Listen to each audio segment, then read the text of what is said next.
नमस्कार साथियों,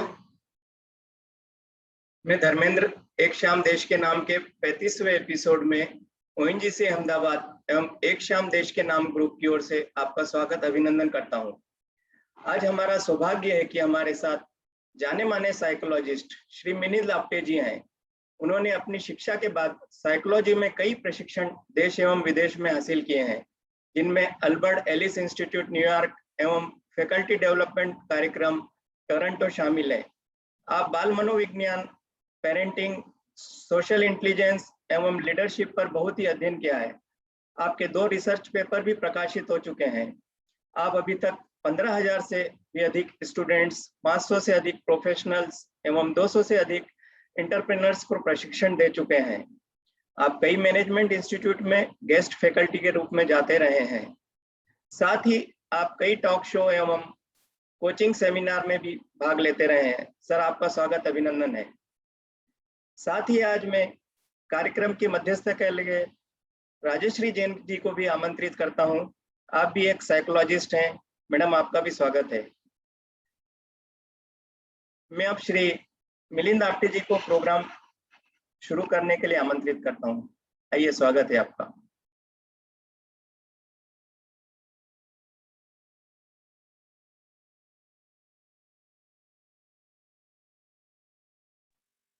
ओके, नमस्कार। यानी जो ऑर्गेनाइजर्स है उन्होंने डॉक्टर सुषमा ने एक्चुअली मुझे कनेक्ट किया था और उन्होंने बोला था कि क्या आप कुछ कंट्रीब्यूशन कर पाएंगे। मैंने उनको हाँ बोला था और फिर उनका मैंने लास्ट सैटरडे का फ्राइडे का एक प्रोग्राम भी मैंने अटेंड किया था। It was related with the economic related pandemic issues वो भी मैंने अटेंड किया और मुझे अच्छा लगा कि यानी जो कुछ आज के जो विषय है उस विषय को पकड़कर आपकी ऑर्गेनाइजेशन कुछ ना कुछ कर रही है। तो I am really very glad and very happy to see that you people are really working for the society kind of। अभी मेरा मानस शास्त्र ये मेरा विषय है, पढ़ने का भी और पढ़ाने का भी। मगर इसमें एक कठिनाई होती है मानस शास्त्र के बारे में बात करते हुए, और ये कोई मानस शास्त्र का अभ्यासक होगा उसे ये कठिनाई हो सकती है। और वो कठिनाई है ना, मानस शास्त्र का बारे में बोलना सबसे ज्यादा इफेक्टिव इंसान को केवल उसकी मातृभाषा में होता है, क्योंकि मानस शास्त्र का विषय ही मन से है और नेचुरली मन की बात होती है। तो मन की बात जिस भाषा में होती है उसी भाषा में उसको अपने विचारों को प्रकट करना उसके लिए आसान भी होता है और वो बड़ी सहजता से ये कुछ चीजें कर सकता है। और इसलिए मैं शुरू में ही आपसे माफी चाहूंगा कि हिंदी मैं प्रयास जरूर करता हूं, मगर मैं जानता हूं कि मेरी हिंदी इतनी अच्छी नहीं है और मराठी में मैं बात नहीं करूंगा, हिंदी में ही करूंगा। मगर जहां मेरी गाड़ी अटक जाती है वहां पे मुझे संभाल लीजिएगा।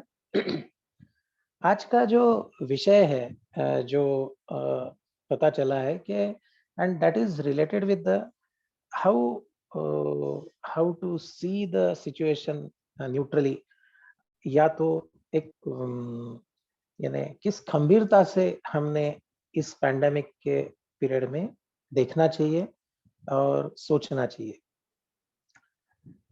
मैं जब इसके विषय में एक थोड़ा प्रस्तावना जैसे जो कुछ मेरे कुछ शब्द इसके ऊपर मैं बात करूंगा, शायद एक्चुअली वो जो एक 5 मिनट में ही पूरे अपने विषय का सार शायद मैं देना चाहूंगा, क्योंकि साइकोलॉजी में या तो फिलॉसफी में इसको देख गिर जाएगी बेटा, कांच फूट जाएगा।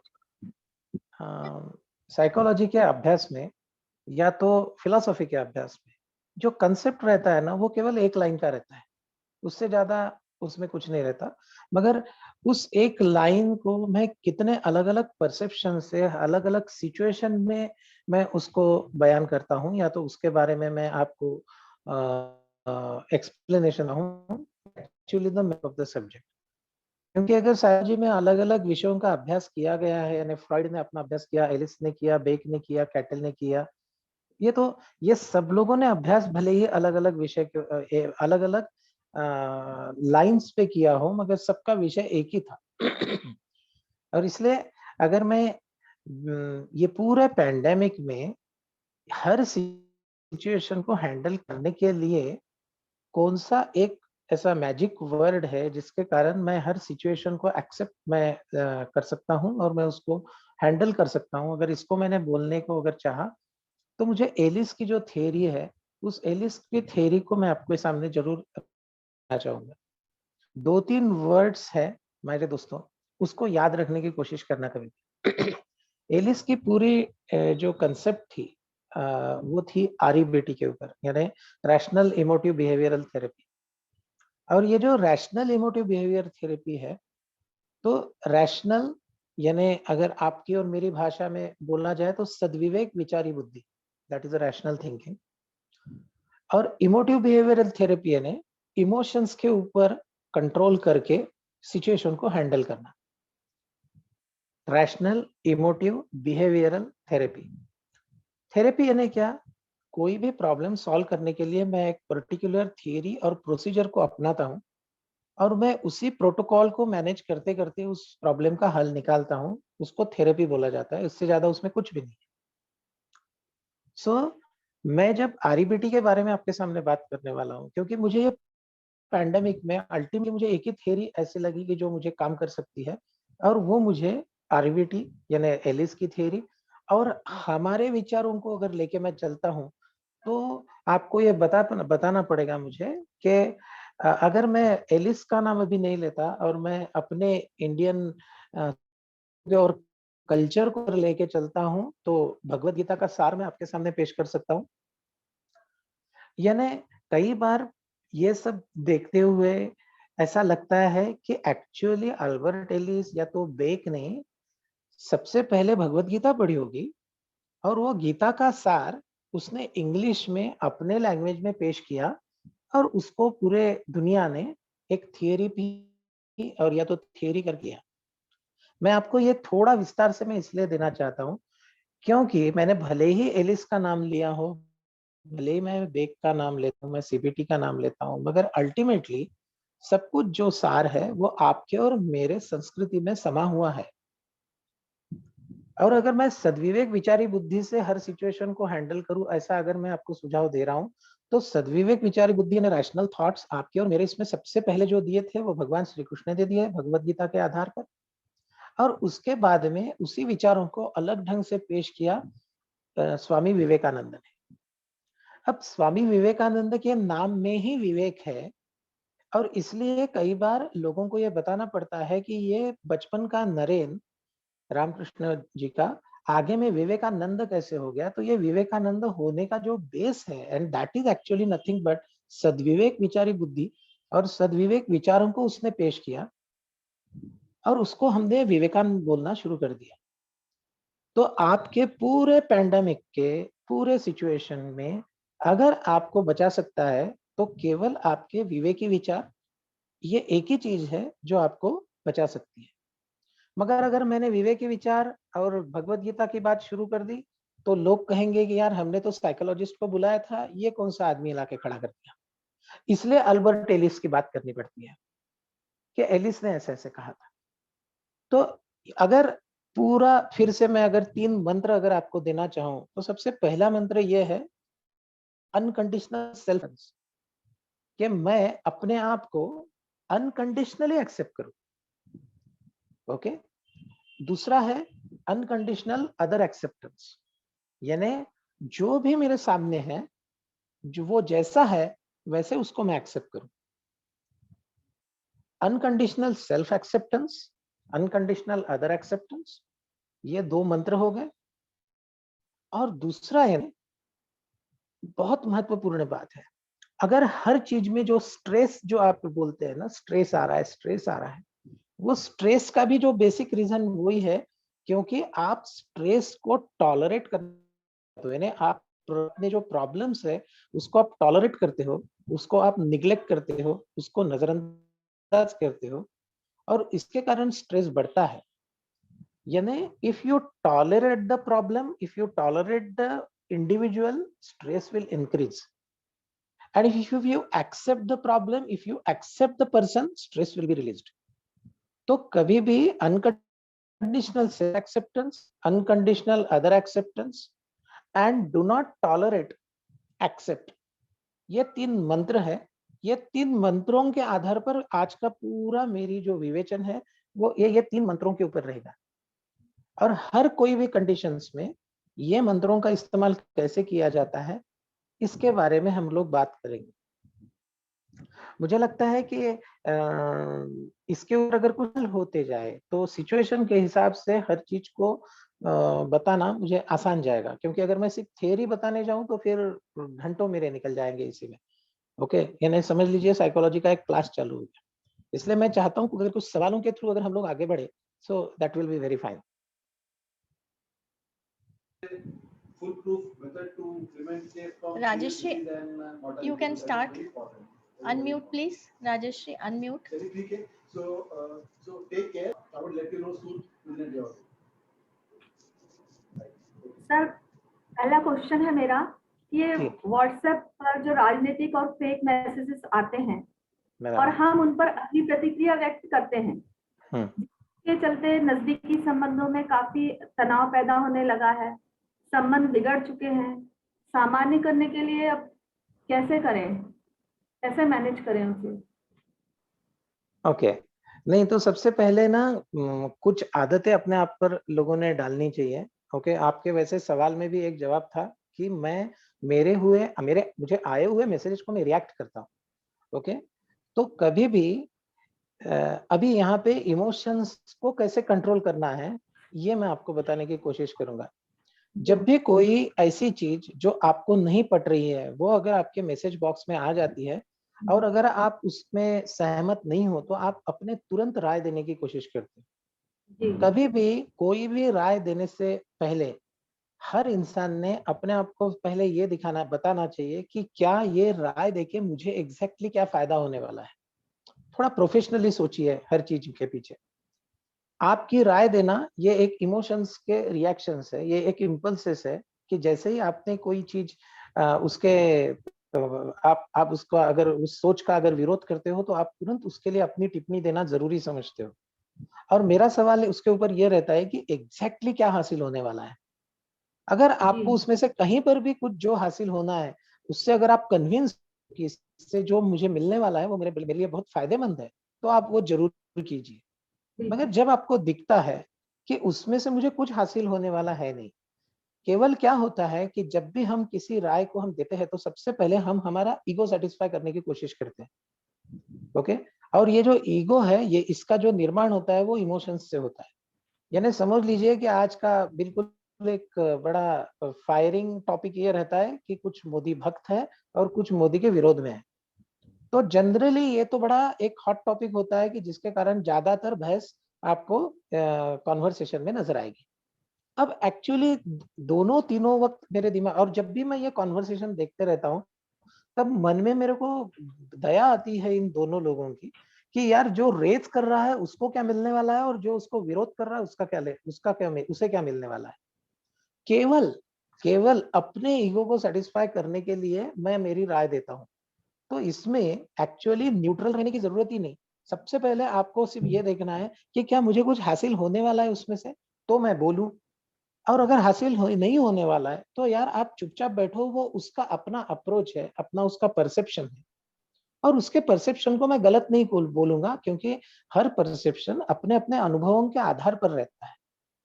तो जैसे ही अगर कोई गलत चीज सामने आ जाती है तो सबसे पहले आपके दिमाग में ये आना चाहिए कि ये वो चीज इसलिए मेरे पास आ रही है क्योंकि उसका देखने का अंदाज इस चीज की तरफ ऐसा है और इसलिए आप उसके अंदाज को, उसके परसेप्शन को, उसके दृष्टिकोण को आपने एक्सेप्ट करना चाहिए। ये आपकी कोई जरूरत नहीं है कि आप तुरंत उसके परसेप्शंस को वो कैसे गलत है ये बोलने की कोशिश करें। ये गलत है। और आपको इतनी अगर चाहत है कि आपको लगता है कि मैंने इस चीज को टिप्पणी निकालनी चाहिए तो मैं उसको कॉल करूं और मैं उसको बताऊं मेरे क्या व्यूज है। मगर सामाजिक यानी सोशल फ्रंट के ऊपर अपनी राय आपने तो भी नहीं देना चाहिए, भले ही इनिशिएटिव किसी और ने की हो। जी, और ये आपने रोकना चाहिए, सभी ने रोकना चाहिए। जी बिल्कुल, सब मिलके यदि इसको इस तरह से फॉलो अप करे तो समस्या काफी हद तक सुलझेगी। सर एक हाँ, क्वेश्चन है मेरा। रोकना चाहिए, अपने आप को रोकने की कोशिश करना चाहिए लोगों ने। जी, एक जी। क्वेश्चन और है, हाँ लोगों जी। में जो कोरोना के कारण अभी भय, असुरक्षा, चिंता का जो कुचक्र बन गया है सर, वो जी। कैसे टूटेगा? सबसे पहले चीज ये ने कि अगर आपको लगता है कि मेरे में भय है, तो ये मत सोचिए कि ये भय ना गलत है। ओके, ये उचित नहीं है कि मैं भयभीत हूँ।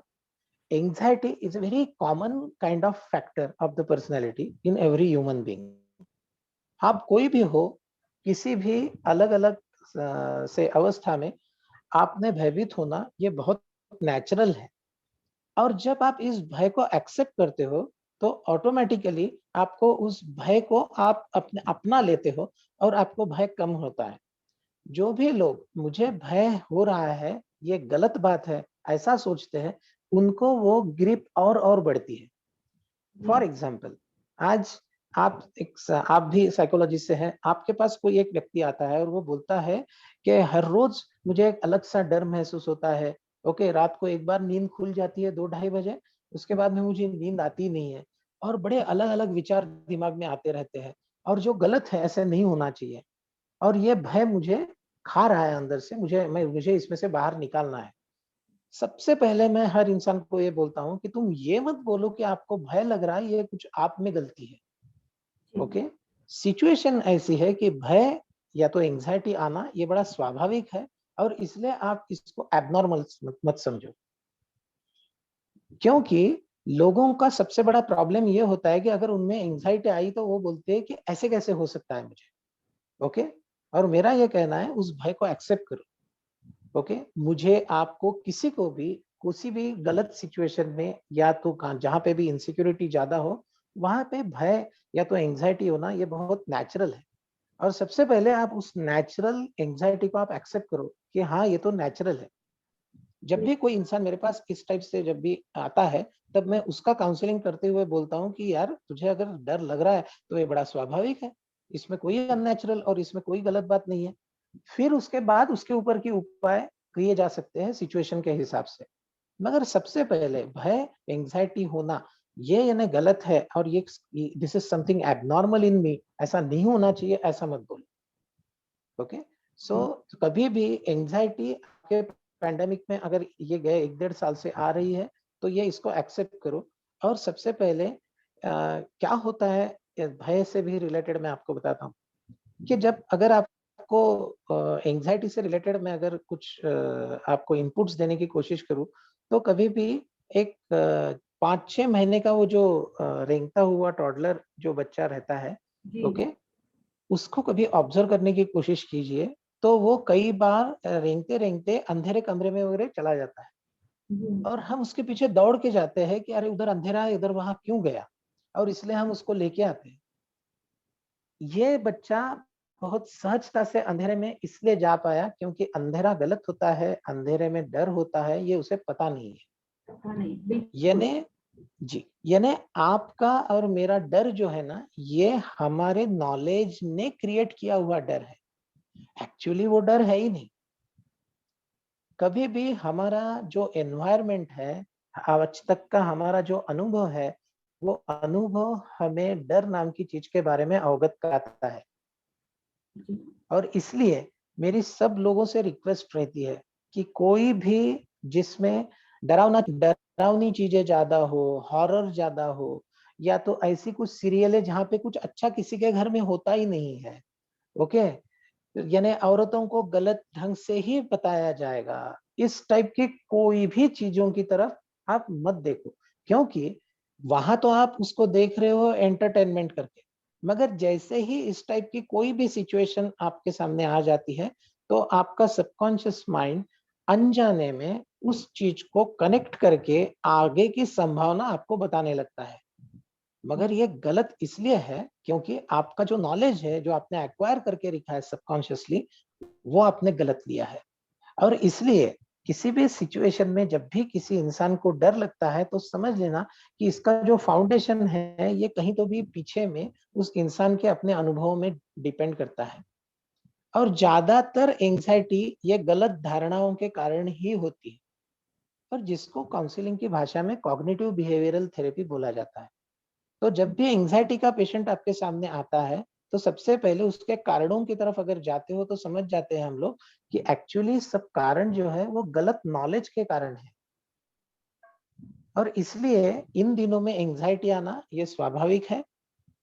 काउंसलिंग से ये चीजें उसको हम लोग उसमें से बाहर निकाल सकते हैं 100%, मगर वो सिचुएशन के हिसाब से होते हैं। इसलिए मैं आपको इसमें से बाहर कैसे आ सकते हैं इसके बारे में मैं नहीं बता पाऊंगा अभी, क्योंकि वो सिचुएशन टू सिचुएशन डिपेंड करता है। सर अब जैसे मेरे जो और भाई बहन बैठे हैं, आप लोग सभी अपने क्वेश्चंस चैट बॉक्स में डाल सकते हैं, यदि पूछना चाहे तो आप भी पूछिए। सर एक क्वेश्चन है, जैसे जो व्यक्ति अभी कोरोना से ग्रसित होकर मतलब जो बाहर निकले हॉस्पिटल से, अब उनका असामान्य व्यवहार हो रहा है, क्योंकि जब वे हॉस्पिटल में आए थे सर, बीमार थे, तब उन्होंने बहुत सारी दुखदाई घटनाओं से गुजरे थे और उनके दिमाग में अभी भी वह भय बैठा हुआ है सर। अब वो कैसे निकाला जाए, क्योंकि जैसे घर आते हैं तो नेबुलाइजेशन करो, ये मतलब अभी भी उनको बहुत सामान्य नहीं हुए हैं सर, तो उन्हें कैसे निकाला जाए? देखिए सबसे पहले यानी घर में घर की जो कर्ता जो है उसके ऊपर ये सब चीजें बहुत ज्यादा डिपेंड करती है। हर घर में कोई ना कोई एक कर्ता पुरुष होता है, ओके, जो हेड ऑफ द फैमिली है, और ये हेड ऑफ द फैमिली के ऊपर ये सब चीजें बहुत ज्यादा डिपेंड करती है, ओके।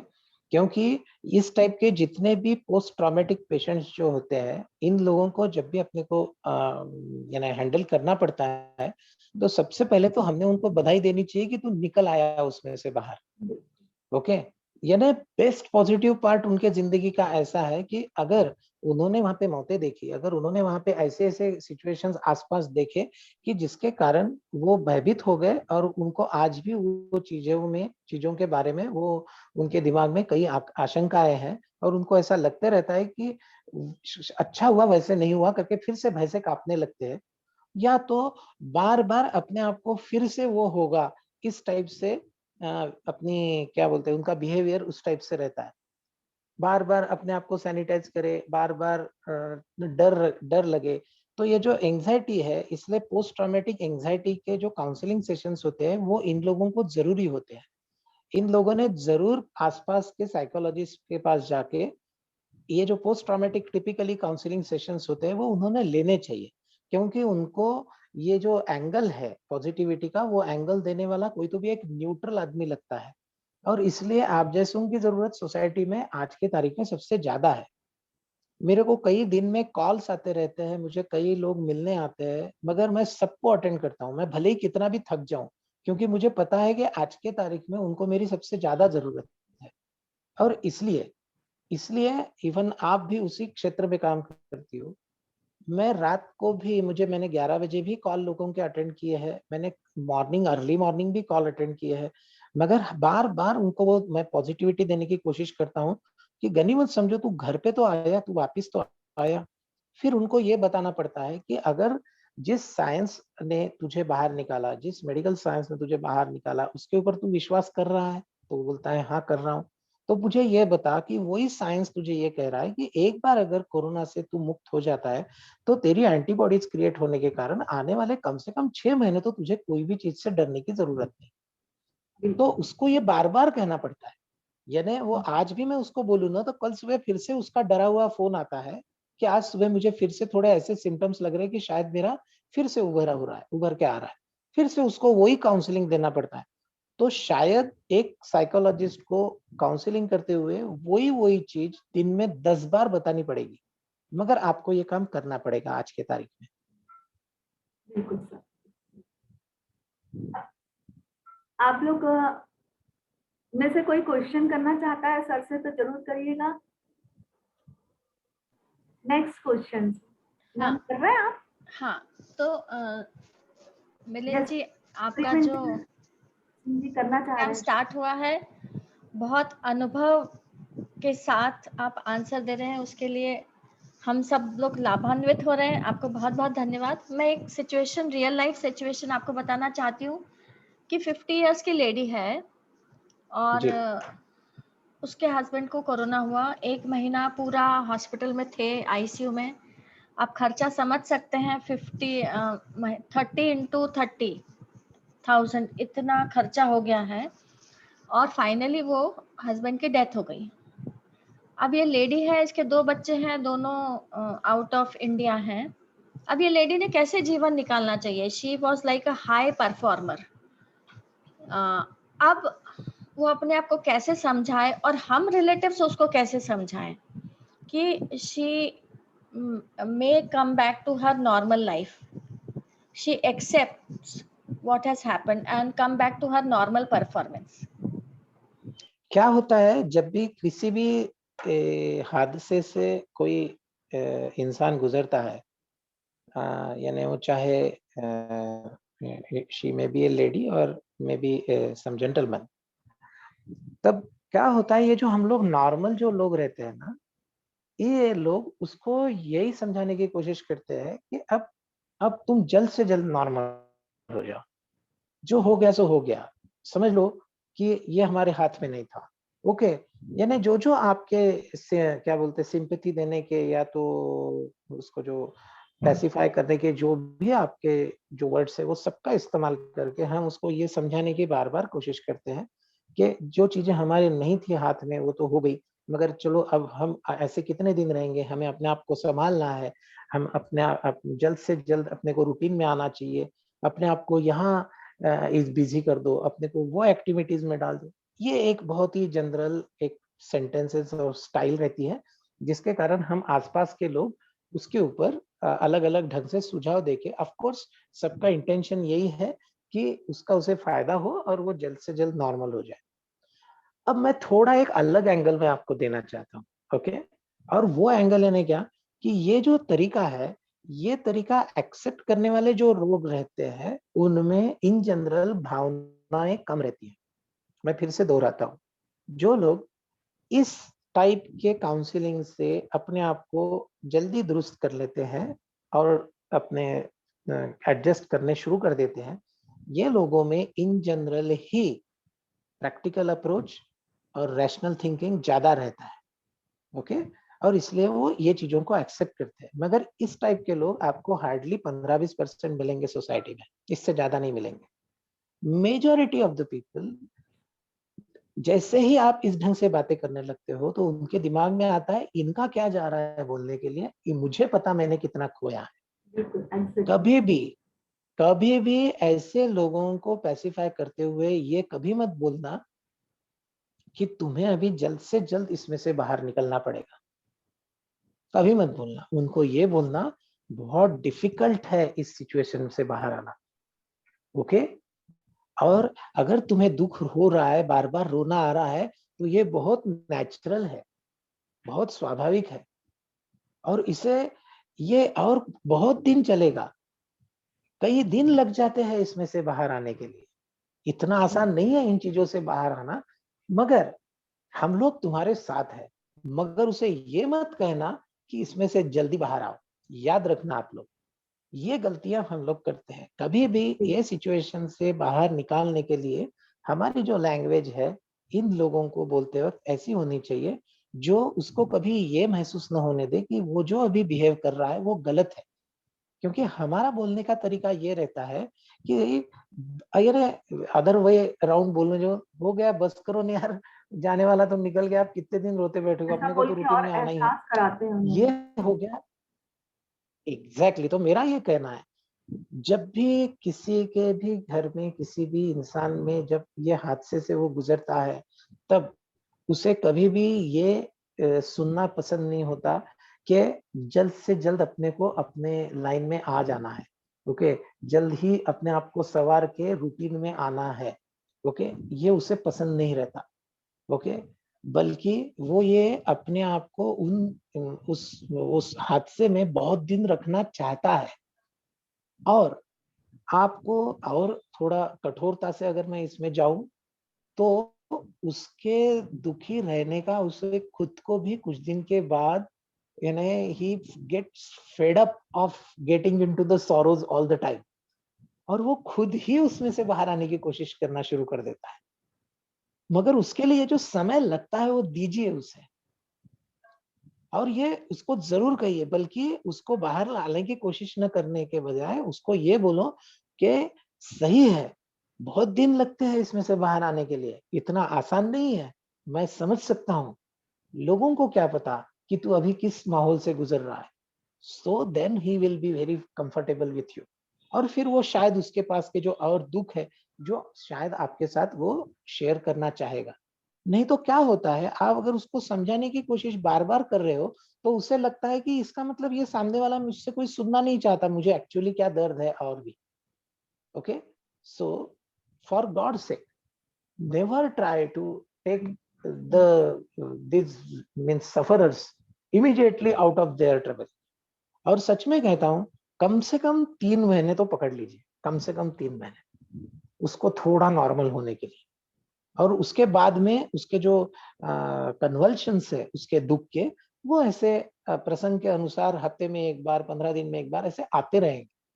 और इसको एक्सेप्ट कीजिए कि नहीं रे, सही में दर्द है, इसको इतना आसान नहीं है, ये बोलो तो वो उसके लिए आप करीब के हो जाओगे। मगर अगर आपने कहा कि और ऐसा कितने दिन चलेगा, अपने आप को तो संभालना ही पड़ेगा, तो ये बात उसके लिए गलत हो जाती है। तो ये तरीका है, ये मैंने आपको बताया।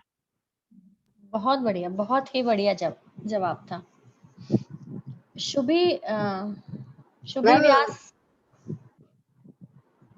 शुभी व्यास के बाद गरिमा एरन आ जाएंगी। शुभी व्यास herself is a psychologist। Shubhi, can you hear me? अच्छा, तो गरिमा जी आप पूछ सकते हैं क्वेश्चन।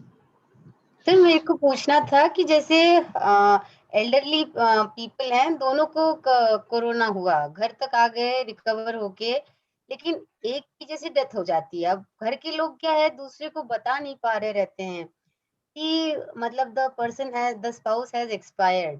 तो सर उसमें अपने को किस तरह से क्योंकि दूसरा पर्सन भी पोस्ट कोविड है, वो रिकवरी फेज में है, दुखी है, उसको भी अपन ने बहुत टाइम तक उससे अपन दूर ही रखे थे, क्योंकि जैसा डॉक्टर ने समझाया था।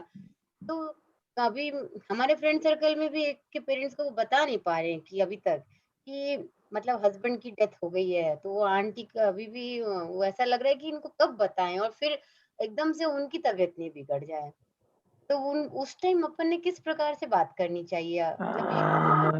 नहीं, ये ऐसे सवाल आते हैं, मगर है ना, मैं आपको बताना चाहूंगा गरिमा जी कि ये है ना, बड़ा सिचुएशन बेस्ड इसका जवाब हो सकता है। इसको मैं एक जनरलाइज्ड मैं इसको आंसर नहीं कर सकता।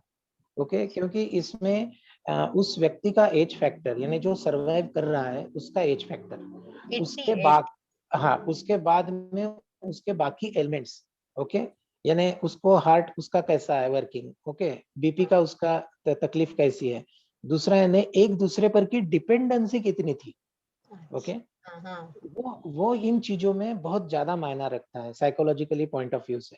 क्योंकि वो जो इमोशनल डिपेंडेंसी रहती है ना, वो इमोशनल डिपेंडेंसी ही सबसे घातक होती है। ओके, और बड़े दुर्दैव बोले, यानी अनफॉर्चुनेटली ऐसा है कि as we go in the age, okay, तो 50 के बाद ये इमोशनल डिपेंडेंसी बढ़ने लगती है और हाँ, क्योंकि आपको पता रहता है कि अभी बाकी कहीं दाल गलने वाली है नहीं एक दूसरे की, और इसलिए हम एक दूसरे के साथ रहना ज्यादा पसंद करने लगते हैं। ओके, तो ये जो इमोशनल डिपेंडेंसी ना, इसलिए मैंने कहा कि इसका जवाब इतना ऐसा जनरलाइज मैं नहीं दे पाऊंगा। ओके, इसमें उसका इमोशनल बॉन्डिंग कैसा था, जो सरवाइव कर रहा है उसकी तबीयत कैसी है, उसके एलिमेंट्स और क्या क्या है। ओके, कई बार क्या रहता है कि स्त्रियों में ये चीजों को टॉलरेट करना आसान होता है, ये याद रखना। ओके, क्योंकि इन जनरल जो यानी क्या बोलते हैं डैमेज कंट्रोल, ओके, या तो रिकवरी, ये दो चीजों स्त्रियों में ज्यादा देखी गई है। ओके, मगर पुरुषों में कोई भी चीज से रिकवर होना या तो डैमेज कंट्रोल करना, ये चीजें पुरुषों में कठिन पाई गई है। इसलिए सर्वाइव अगर स्त्री कर रही है तो इस स्त्री को बताने के बाद बहुत ज्यादा फर्क उसके ऊपर नहीं पड़ता, तबीयत के ऊपर। ओके, और इसलिए मगर फिर भी इसको मैं जनरलाइज नहीं कहूंगा, मैं कहूंगा कि बहुत सारी ये चीजें हैं, उसका एज एलिमेंट हमें, हाँ, तो थोड़ा वो समझ के, यानी जैसे अभी हमारे पहचान में एक ऐसी कंडीशन हुई, मैं उन दोनों को अच्छी तरह से जानता था। ओके, तो बार बार वो पूछती थी, तो फिर हमने एक ड्रामा क्रिएट किया। ओके, कि जैसे वो लेडी अगर अंदर में सोई है तो बाहर के रूम में जोर जोर से फोन पे बात करना, क्या हुआ, कल तक तो ठीक थे, अचानक ऐसा क्या हुआ, अचानक ऐसा क्या हुआ, ओके मैं आप ही आता हूँ, ऐसा करके दौड़ के वो बाहर गया। फिर घर वालों को इस लेडी ने पूछा क्या हुआ, वो अभी ऐसा ऐसा कुछ बात करके दौड़ के क्यों गया, तो उन्होंने बोला नहीं, पिताजी की तबीयत फिर से अचानक खराब हो गई, इसलिए उसको तुरंत बुलाया।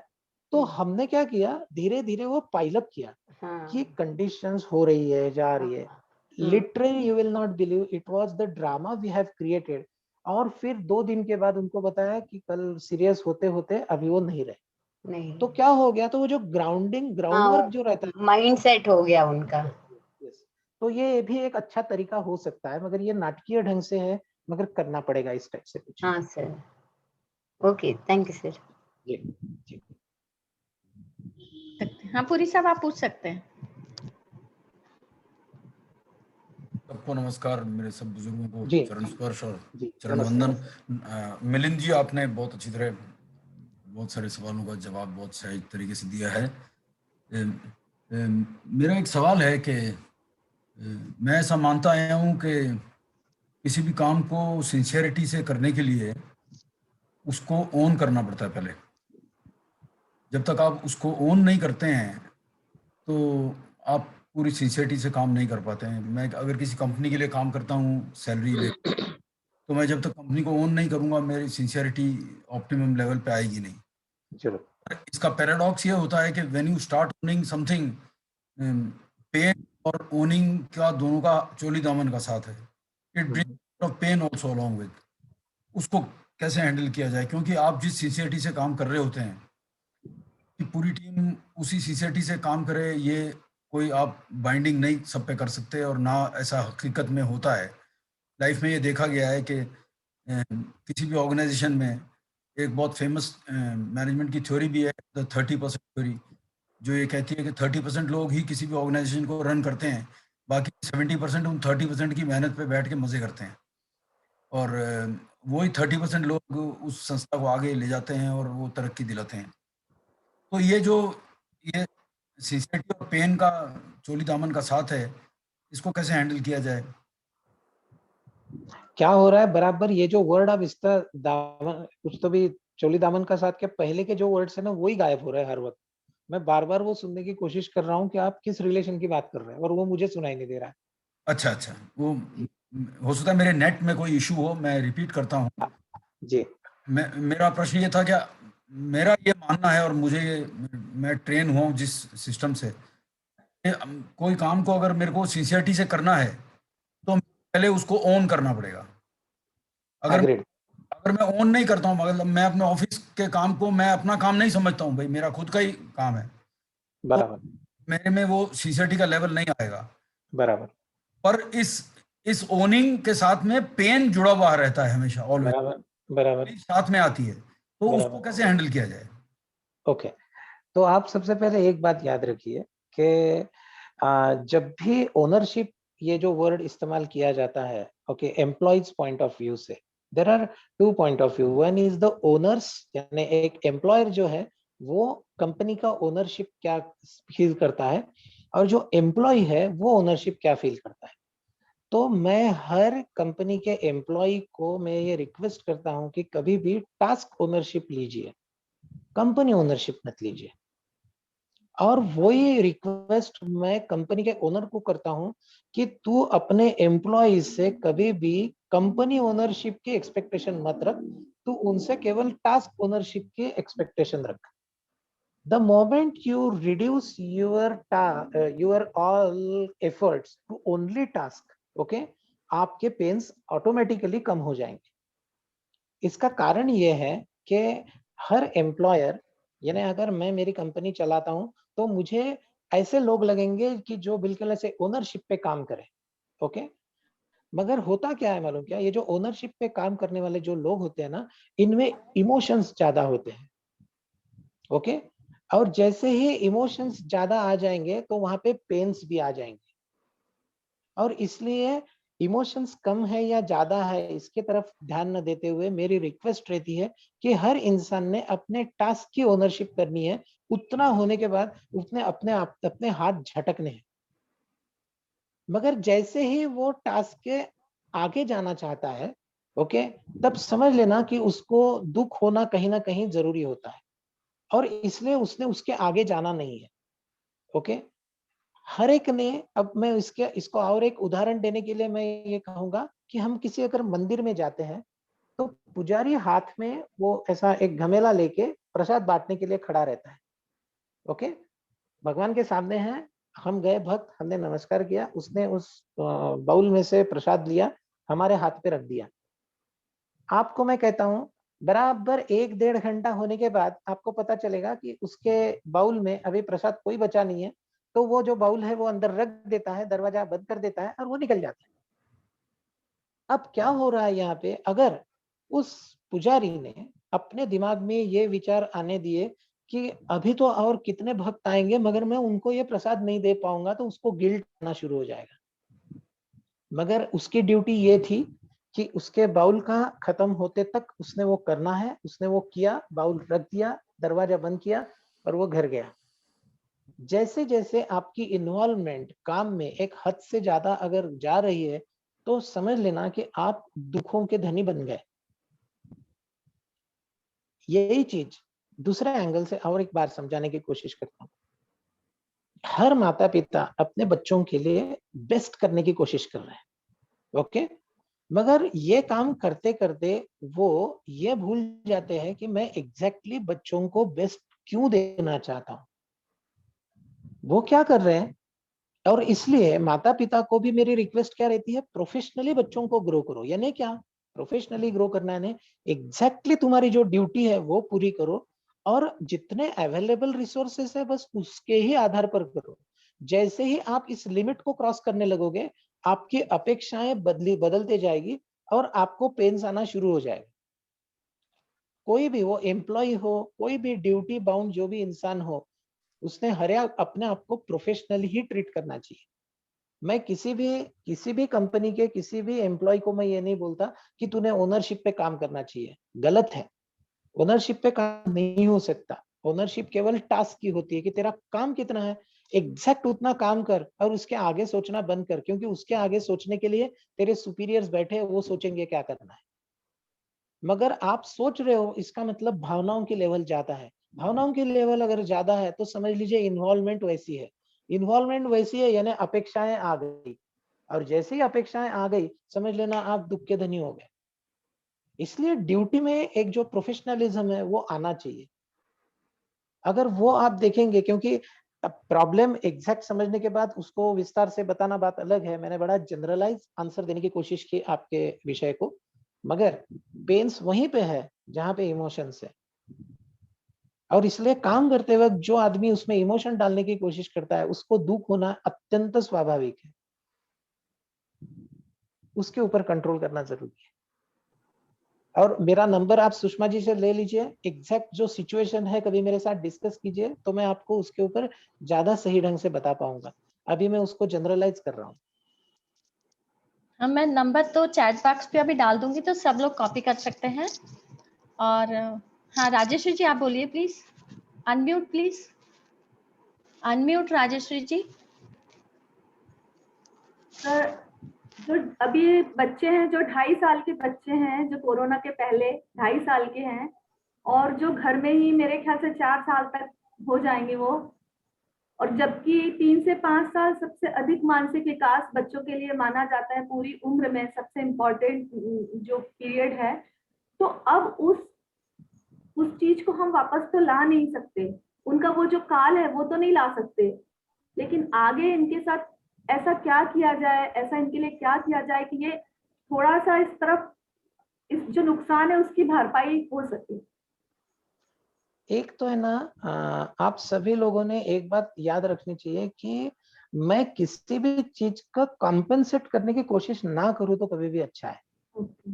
Try to live as much natural as you are. Okay, यानी जब भी लोग नुकसान हुआ बोलते हैं, मेरा ये कहना है कि नुकसान ये तब बोला जाता है जब मेरे बाजू वालों का फायदा ज्यादा हो रहा है और मुझे नहीं मिल रहा हो, तब उसे नुकसान बोला जाता है. मगर जब पूरा वर्ल्ड, पूरा समाज, पूरा एनवायरमेंट ये स्टैंड स्टिल है, कोई भी ग्रो नहीं कर रहा है, सब जन एक जगह है, यानी वो जो साल, वो दिन, वो महीना, वो हफ्ता, ये मेरे कैलेंडर में एक ब्लैंक है, उसमें कुछ नहीं हुआ. ओके, उसमें सिर्फ सर्वाइवल हुआ, बाकी कुछ नहीं हुआ. और ये केवल मेरे लिए, आपके लिए नहीं है, this is for the entire world. तब इस चीज को कॉम्पेंसेट क्यों करने की कोशिश की जा रही, इसको एक्सेप्ट क्यों नहीं किया जा रहा है? आज अगर मेरे पास कोई व्यापारी आता, सर साल हो गया, ऐसा ऐसा प्रॉब्लम है, इकोनॉमी इशू है, ये है वो है, मैंने बोला यार रोना बंद कर, तू अकेला थोड़ी है, पूरी दुनिया इसी ढंग में है. ओके, जिसके पास कमाया हुआ था वो जरा बड़ा स्मार्ट था, तो उसके पास था, तो उसने अभी सरवाइव कर लिया. और तू अगर बोल रहा है कि मेरी दुकान बंद है, मेरा व्यापार बंद है और मुझे ऐसे ऐसे तकलीफ है, तो मैं बोलूंगा कि हाँ, कोई रोने की जरूरत नहीं है, 1-1.5 साल से हम सभी लोग वैसे ही है, तू कोई अलग से नहीं है. अच्छा, नंबर 2, पूरी इंडिया की इकोनॉमी, ये नीड बेस्ड इकोनॉमी है, इसलिए कोई रिसेशन का इंडिया के इकोनॉमी पे बहुत खास फर्क पड़ता ही नहीं है. कुछ ही दिन में इतना जल्दी रिकवर हो जाते हैं हम लोग, ये आज तक की हिस्ट्री है इंडिया में. इंडिया में कोई रिसेशन एक हद से ज्यादा उन्होंने लोगों को तबाह नहीं किया, क्योंकि सब लोगों की जरूरत हमारे यहाँ की एक जैसी है. और ये नीड बेस्ड इकोनॉमी होने के कारण सभी चीजें फट से रोटेशन में आना चालू हो जाता है, बहुत ज्यादा देर हम लोग रुकते नहीं है. ये इतना स्वाभाविक है, फिर भी हम रोते हैं. अब बच्चों का नुकसान, अरे भाई, बच्चों का नुकसान तब होगा जब किसी और का फायदा हुआ. नुकसान और फायदा ये रिलेटिव कंसेप्ट है, ये किसी एक का नुकसान नहीं हो सकता. जब पूरी दुनिया एक जैसे हो जाती है ना, तब नुकसान कहीं पर भी नहीं है और फायदा भी कहीं पर भी नहीं है, they are on standstill. तो मैं मेरे बच्चों को अलग से कॉम्पेंसेट करने की कोशिश क्यों कर रहा हूं? मैं वैसे ही उसको ग्रो करूंगा जैसे वो नेचुरली ग्रो होता है. उसको अलग से कोई फैसिलिटी मत दो, उसको अलग से कुछ भी करने की कोशिश मत करो. शायद उसके ट्रेनिंग सेंटर, कोचिंग सेंटर भी निकल आएंगे कि जो 1.5 साल में जो बच्चों को आप नहीं दे पाए, हम उसको देने की कोशिश करेंगे. तो मार्केट है, फट से ये कंसेप्ट आ जाएगा. सहजता रखिए, सबके जिंदगी में सबको बड़ा करते हुए एक सहजता रखिए, अपने आप सब कुछ होने लगता है. हमारी एंजाइटी हमें बहुत अलग अलग, क्या बोलते हैं, एफर्ट्स लेने के लिए मजबूर करती है, मगर एक्चुअली देखा जाए तो उन एफर्ट्स की जरूरत होती ही नहीं है. आप कुछ चीजें ये समय पे ऊपर डाल दीजिए. इसलिए ये जो 2.5 साल का बच्चा 4 साल का होने के बाद वो जो बीच वाला ये गया, अच्छा, ये कंसेप्ट किस ज्ञानी ने आपको देके रखे हैं कि ऐसा ऐसा होता है, चलो इस साल नहीं हुआ, कौन सी दुनिया इधर से उधर हो रही है, क्यों दौड़ धूप हो रही है? आप नेचुरल जीना सीखिए, सहजते से जीना सीखिए. अब आप शहर के, हम लोग ज्ञानी मंडली, हम ये जूम के ऊपर एक दूसरे को ज्ञान देने की कोशिश कर रही है. जाओ किसी खेड़े में, किसी ग्रामीण एरिया में जाओ और वहां पे देखिए तो साल 1.5 साल में कुछ फर्क पड़ा है क्या जिंदगी में? कुछ नहीं पड़ा है, सब कुछ बढ़िया है वहां पे आज भी. इसका मतलब क्या है कि हमारा और आपका ये जो एक्सेस ज्ञान है ना, वो ही कई बार ये एंजाइटी क्रिएट भी करता है. तो थोड़े अज्ञानी बनने में भी कई बार समझदारी है. बहुत ज्यादा फॉलो मत कीजिए, किसी भी चीज को बहुत ज्यादा फॉलो मत कीजिए. ये मेरी हर वक्त बोलने की इच्छा रहती है लोगों को. कुछ जरा अपने खुद के जो लॉजिक से, अपने खुद के जो विचार है, उसको भी जरा करके देखिए कि मैं नहीं मानता, मुझे लगता है ऐसे ऐसे हो जाएगा, छोड़ो ना यार, क्या फर्क पड़ रहा है. थोड़ा इस ढंग से सोचिए तो काफी दुख वैसे ही खत्म हो जाएंगे. This is what I seriously feel about. बहुत ही सही जवाब, बहुत ही सही जवाब है. तो इस शुभी ऑनलाइन, शुभी आप पूछ सकते हैं. मिलिंद जी, आपने जो बात कही है उस पे मुझे माकूल सा शेर याद आ गया है, तो मैं वो सबके जरूर इरशाद. सुनाना चाहूंगा. मैं आपको एक मतलब 2 शेर सुना रहा हूँ। जो दूसरा शेर है वो आपके इसी बात पे है कि ए खुदा रेत के दरिया को समंदर कर दे, ए खुदा रेत के दरिया को समंदर कर दे, या तरसती हुई आंखों को ही पत्थर कर दे। जी। और अब आपकी वाली बात है कि सारे झगड़े समझ के होते हैं जी। सारे झगड़े जी समझ के होते हैं, फिक्रो फन से तू बेखबर कर दे। बढ़िया। तो जब हम इस नॉलेज का बहुत ये बढ़िया, हाँ बहुत बढ़िया। ये जब इससे बाहर निकल जाएंगे, नादान बन जाएंगे, जी तो बहुत सारे झगड़े खत्म हो जाएंगे। तो नादान बनना अच्छा होता है कई बार। आपने बिल्कुल सही फरमाया। बहुत हाँ। बहुत जी। शुभी या कीर्ति, दोनों में से कोई क्वेश्चन पूछ रहे हैं? I am able. Can you hear me? Yes, yes, please. Yeah. So, good evening, sir. Yeah. Sorted answers बहुत सारे questions के। मुझे भी एक question था कि अभी बहुत सारे patients, OCD के patients के लिए बहुत ज़्यादा problem create हो गई है। Anxiety उनकी ज़्यादा increase हो गई है, uncertainty ज़्यादा है। ये बात कैसे समझाई जाए कि रैशनली नेसेसरी बिहेवियर्स क्या होते हैं और इरैशनल बिहेवियर्स क्या होते हैं?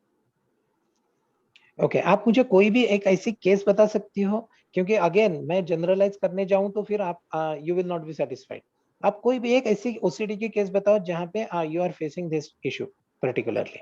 मैंने देखा हैंड वॉशिंग बहुत ज्यादा इंक्रीज हुआ है, वो बराबर और हैंड वॉशिंग वाला, क्योंकि अभी सब जगह से इंस्ट्रक्शंस भी थे। तो जब हम रैशनलाइज करने की भी कोशिश करते हैं कि it's okay, won't be that harmful, तभी भी देखा कि उनके पास अब तो और ज्यादा बेटर लॉजिकल आंसर्स होते हैं। वैसे भी ओसीडी पेशेंट्स बहुत अच्छे लॉजिक देते हैं, तो आफ्टर दैट अभी और ज्यादा लॉजिकल आंसर्स देने लग गए।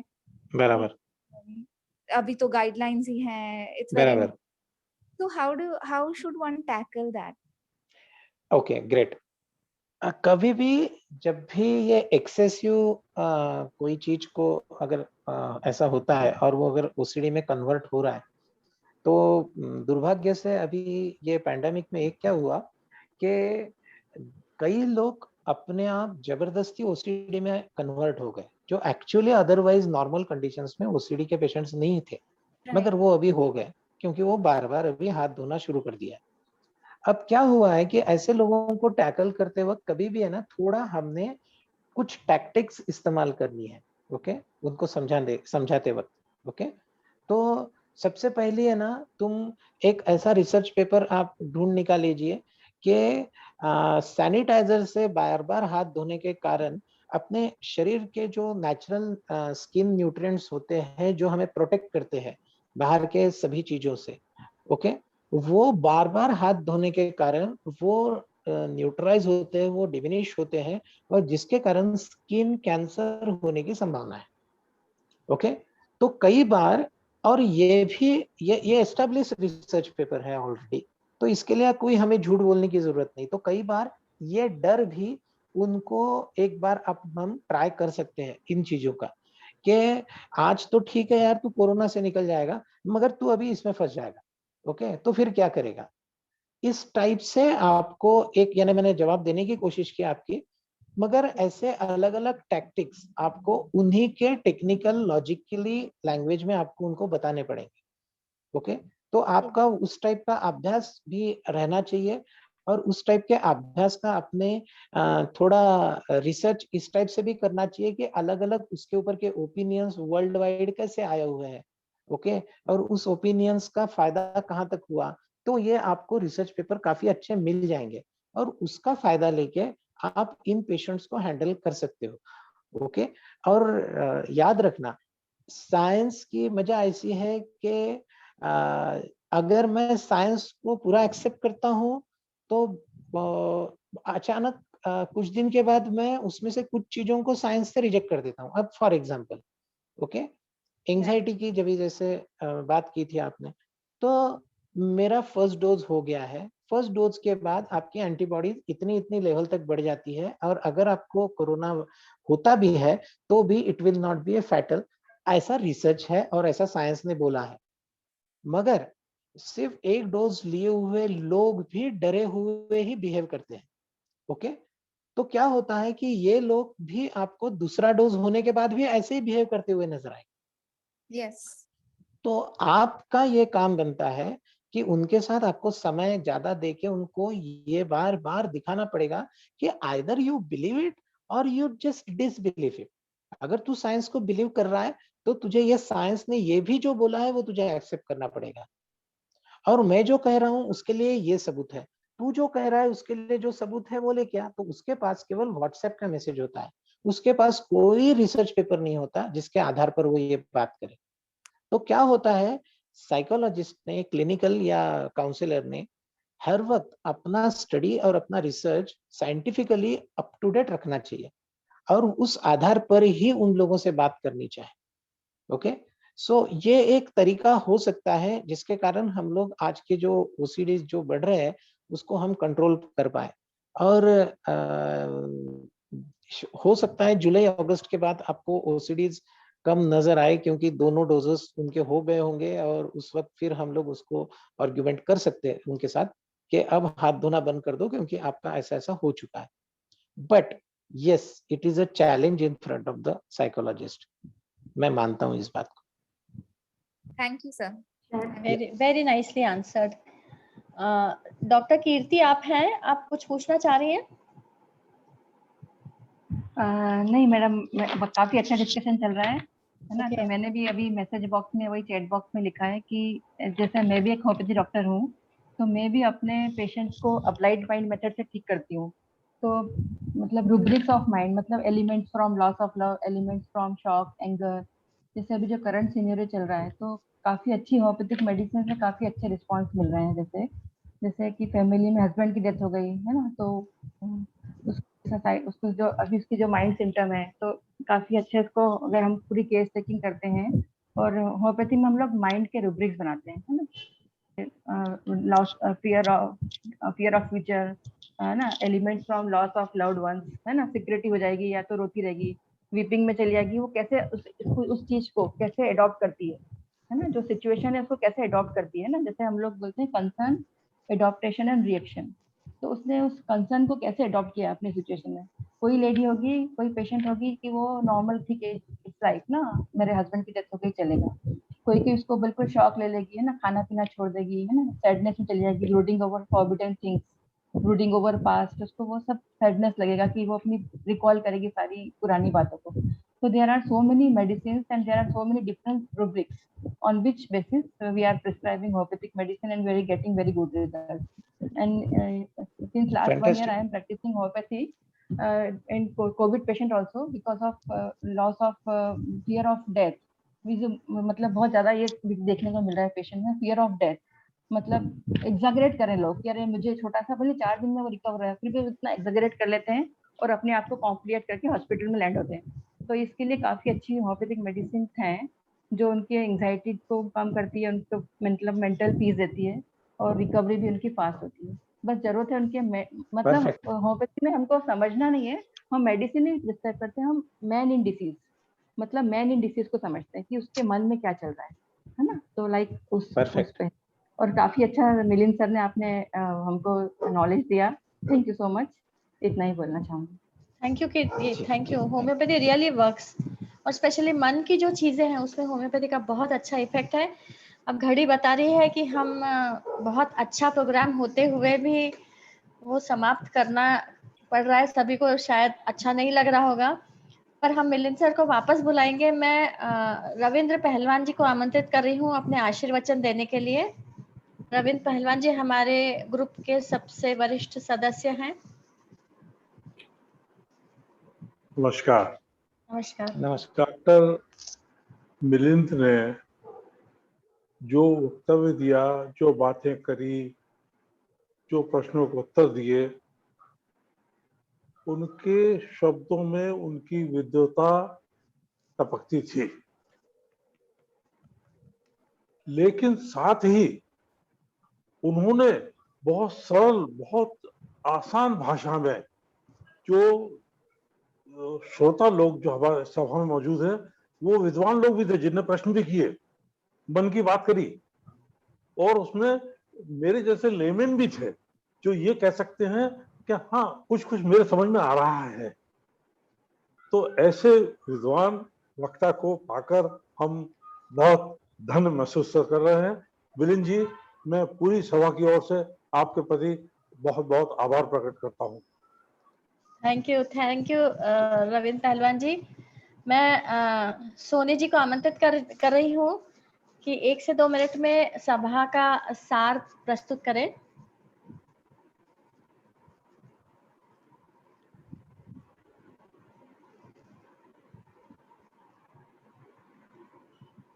हाँ जी। सभी को प्रणाम, नमस्कार। आज महती सभा को संबोधित करते हुए डॉक्टर मिलिंद आपटे, बहुत शानदार सेशन है।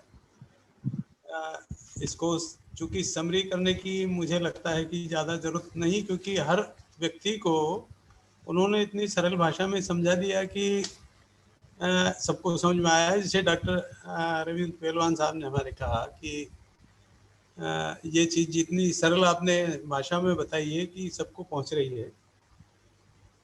मनोविज्ञान या जो भी साइकोलॉजी है, ये शब्द आम आदमी सुनकर बड़ा डरता है कि ये कौन सा मैं आम आदमी की तरह से बता रहा हूँ कि जो जानता है वो तो ठीक से जानता है, लेकिन साइकोलॉजी शब्द से ही डरता है। और सबसे ज्यादा डरता है पढ़ा लिखा आदमी भी साइकाट्रिस्ट से। वो डरता भी है और जाता भी है। लेकिन ये दोनों चीजें एक दूसरे की इतनी बढ़िया पूरक है कि वहां जाकर उसे सॉल्यूशन मिलता है। और बहुत सारी चीजें जो है हम उससे बाहर लोगों को निकलते हुए भी देखा है। आपने जो बताया है कि 3 बड़े कॉन्सेप्ट, मूल मंत्र जो है जहाँ से स्टार्ट आपने किया था, बहुत शानदार वो है। मतलब आप ऐसा लगता है शुरू से टारगेटेड चले हैं और इसलिए आप बड़े विषय को छोटे में समेट पाए, ऐसा मैं समझता हूँ। जो चीज़ें इधर 4-5 लोगों ने प्रश्न जो किए हैं, उसमें एक पुरी साहब ने, हमारे जो थिंक टैंक कहे जाते हैं हमारे ग्रुप के, उनने जो बोला था, मुझे स्मरण आ रहा है कि मैं ICICI, मतलब मैं इसमें स्मॉल इंडस्ट्री सर्विस इंस्टीट्यूट में एडमिनिस्ट्रेटिव और इंडस्ट्रियल ट्रेनिंग में रहा था 3 महीने तक। वो इसी तरह से ट्रेनिंग थी। तो उसमें industrial relation with the labour, industrial relation with the customer और industrial relation with the management group, ये तीनों को कवर करते हुए जो कंसेप्ट दिया था, उसमें ये बताया था कि जो इंडस्ट्रीज रिलेशन है, सबसे ज़्यादा जो रिलायबल उसका लिंक है वो है वर्क हॉर्स। जैसे हम घोड़े पर बैठते हैं और लगाम अपने हाथ में रखते हैं, इसके बाद घोड़े को उसकी इमोशन से उसका कोई मतलब नहीं है, उसको तो बस टारगेट है, उसको जो दौड़ाना है, या नहीं दौड़ता है तो चाबुक पड़ती है। तो इंडस्ट्रियल जो मेन ओनर्स हैं, उनको तो वर्क हॉर्स चाहिए और वो वर्क हॉर्स की तलाश में ही रहते हैं। लेकिन ऐसे लोगों को इमोशन के साथ में हटने के साथ में, चूंकि इमोशन पेन से कनेक्टेड है, तो ऐसे में उनको रिस्पॉन्सिबिलिटी शेयर के लिए जरूर तैयार रहना चाहिए कि हम आपकी ये जिम्मेदारी जो मेरे पार्ट पर है उसको मैं शेयर करने के लिए और 100% उसका देने की मैं कोशिश करूंगा। रेस्ट ऑफ द पार्ट मेरे पार्ट पे नहीं है, इसलिए मैं इमोशन में नहीं आऊँ। मेरा इमोशन मुझ तक रहे और वो भी पेनफुल हो तो मैं उसे छोड़ दूँ। मेरे इंडस्ट्रियल रिलेशन में मुझे ये ऐसा सिखाया गया था। चलते चलते मैंने जो नोटिंग आपसे किया है आज के इसमें, कि इमोशन सबसे बड़ा रीजन है पेन्स का। जो मैं एक्सट्रैक्ट इसका अगर मैं अपने सरल शब्दों में हो सकता है तो आप इसको कर देंगे। तो इमोशन रीजन है पेन्स का। ट्राई टू गो नेचुरल, ये बड़ा आपने बहुत बढ़िया कंसेप्ट दिया है कि सहजता में बहुत बड़ी ताकत होती है। और सहज रहने में मैं अपनी पर्सनल बात बताऊं कि 1.5 महीने से ऊपर हो गया, मैंने अपने यहाँ पेपर बंद कर दिया, न्यूज़पेपर। भाई जो कुछ जरूरी है वो हम केवल न्यूज़ खोलें और 10 मिनट सुने और न्यूज़ को बंद कर दें कि मेन जो उनके हेडिंग्स है, बाकी तो उनकी टीआरपी बढ़ाने वाले समाचार हैं, उसको सुनने की जरूरत नहीं है। तो आपने सहजता को बड़ा अच्छे से बताया है। डोंट ट्राई टू कंपेंसेट, ये भी कंसेप्ट आपका बड़ा जोरदार है कि आपको कंपेंसेट करने की जरूरत नहीं है, क्योंकि हर व्यक्ति एक अपने अंदर एक कुव्वत लेके पैदा हुआ है और वो उसको एनकरेज करने की कोशिश करना चाहिए, उसको कंपेंसेट करें जहाँ कमी होती है। मतलब हमारे राजनीतिक सिस्टम भी ऐसा हो गया, मनरेगा उसने चला दिया, इतना कंपेंसेट कर दिया कि लेबर नहीं रहा और वो एक झोपड़ी में जाके सोने लायक आदमी हो गया। तो कंपेंसेट नहीं होना चाहिए, ज़्यादा एक लिमिट है, उसको ना एक्सेस करें। Excessive concept of to be reduce, ये बहुत ज़्यादा एक्सेस में कोई भी चीज़ करने जाते हैं तो उसको आपने कहा कि ये बहुत, इसको ज़्यादा बढ़ावा किसी भी चीज़ को ना दें, लिमिट में रहें और उसमें आनंद में रहेंगे। साइंस के आपने बताया कि साइंस के कुछ लॉजिक्स जो तैयार किए गए, वो साइंस के लॉजिक साइंस के दूसरे लॉजिक से ही न्यूट्रलाइज हो जाते हैं, कई बार ऐसा होता है। तो ज़्यादा साइंटिफिक रीजन्स और लॉजिक्स में भी ना पड़े, शरीर को भी देखें और साइंस के साथ भी चलें और एनवायरनमेंट को बैलेंस करके चलें। बहुत बढ़िया आपने कंसेप्ट दिया है। इमोशन को आपको कंट्रोल करना है। एक बात बड़ी जोरदार आपने कही कि रोना स्वाभाविक है।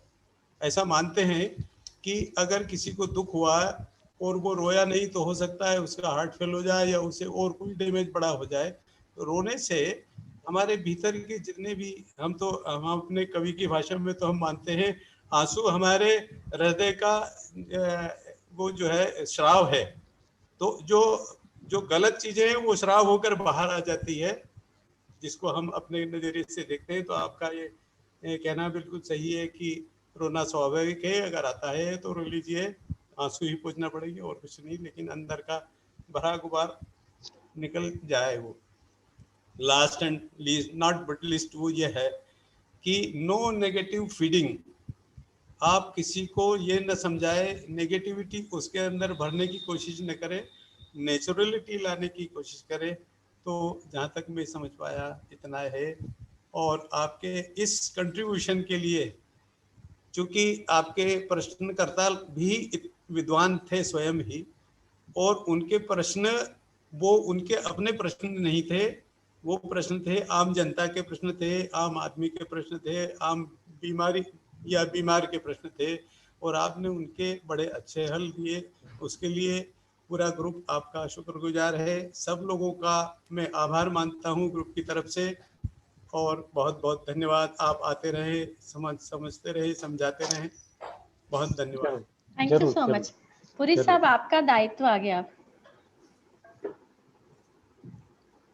मिलिंद जी, आपकी सब बातों से मैं आज पूरी तरह से सहमत हूँ, पर एक बात से आपकी मैं बिल्कुल असहमत हूँ जी।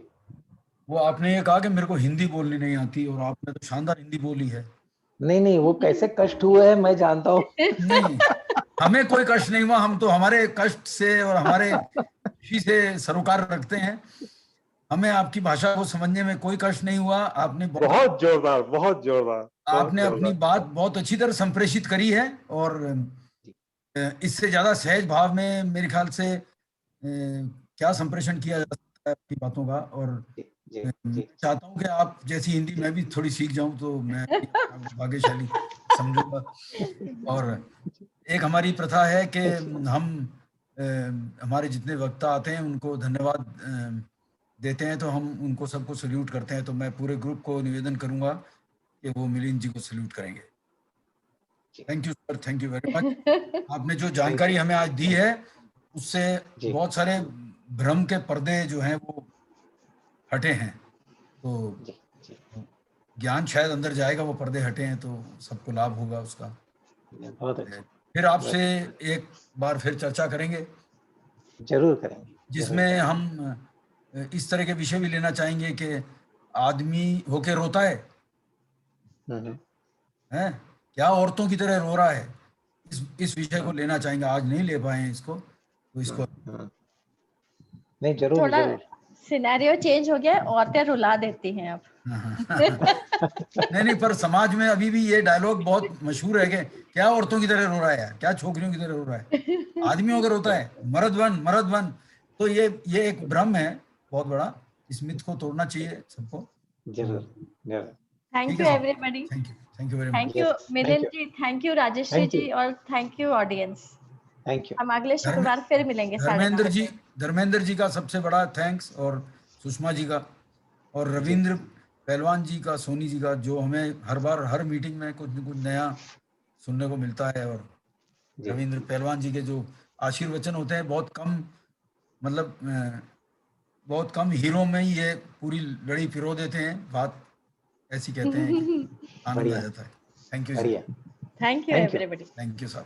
Good night. Thank you. Good night.